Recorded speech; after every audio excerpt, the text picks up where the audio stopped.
उत्तराच्या क्वेश्चन आन्सर्सच्या या वेळेमध्ये असं लक्षात आलेलं आहे की सन्मान्य मंत्री महोदयांनी पण हे कबूल केलेलं आहे की हे वाळू धोरण फसलेलं आहे म्हणून. अध्यक्ष महोदय, एवढा हायदोस या ठिकाणी झालेला आहे.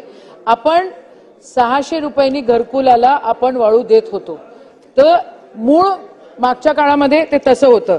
अध्यक्ष महोदय, आता काय होतं अध्यक्ष महोदय की 600 रुपये ब्रास प्रमाणे रेती आपण डीव केली होती, पण परंतु लिलावधारकाने घाट घेतला, त्या रेतीमुळे नदी ते डेपो ही किंमत जाते 2600 रुपये.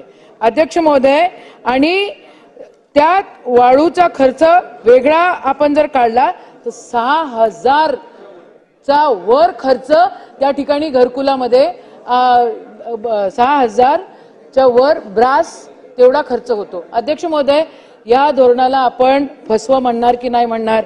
दुसरी गोष्ट अध्यक्ष महोदय, मंत्री महोदय 2 मिनिट मंत्री महोदय आपण ऐकून घ्या. साहेब, कोविडचा काळ गेला, त्याच्यानंतर खूप युवक वाळूच्या ट्रक घेतले आणि वाळूच्या कामाला त्या ठिकाणी लागले, पण जिथे घाट देण्यात आलेले आहेत त्या ठिकाणी जे रेव्हेन्यूचे अधिकारी आहेत त्यांची अवैधरित्या पार्टनरशिप आहे मोठ्या प्रमाणामध्ये. आणि जर समजा त्याचं टायमिंग जर संपलं, समजा ते परमिशनचं टायमिंग 3 वाजता संपलं, तर साहेब 3:10 तो ट्रक जप्त केला जातो. अध्यक्ष महोदय, माझं स्पेसिफिक प्रश्न आहे की हे ट्रक जप्तीवर तुम्ही 2 लाख रुपये लावलेले, 2 लाख रुपये त्या ठिकाणी पनिशमेंट म्हणून तुम्ही घेताय. बघा, 2 लाख रुपये की 4 लाख रुपये जी काय त्याची किंमत आहे ती, अध्यक्ष महोदय, त्या ट्रक बेरोजगारावर तिथं त्यांच्यापाशी पंचनामा काढण्यासाठी त्यांच्याजवळ कागदपत्र नसले तरी ते त्या लोकांना पकडतात आणि ते म्हणतात चला तुमच्यावर गुन्हे दाखल करत नाही, पहिले 2 लाख तुम्ही काढा. कुठून देणार आहे तो बेरोजगार?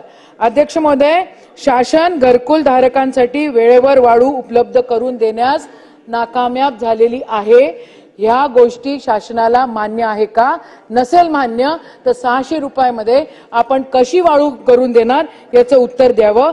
अवैधरित्या वाळू ठेकेदार इतर व्यक्तींच्या नावे ऑनलाईन बुकिंग करणाऱ्यांना ठेकेदारांवर आपण कारवाई करणार का? आणि जे काही शासनाचे अधिकारी त्या ठिकाणी पार्टनरशिपमध्ये काम करत आहेत त्यांच्यावर कारवाई झाली पाहिजे. ती कारवाई आपण करणार का? शासनाच्या अधिकाऱ्याच्या व्यतिरिक्त पोलीस प्रशासन देखील त्या ठिकाणी मोठ्या प्रमाणामध्ये हायदोस घालतो. याच्यासाठी आपण काय उपाययोजना करणार? मंत्री महोदय.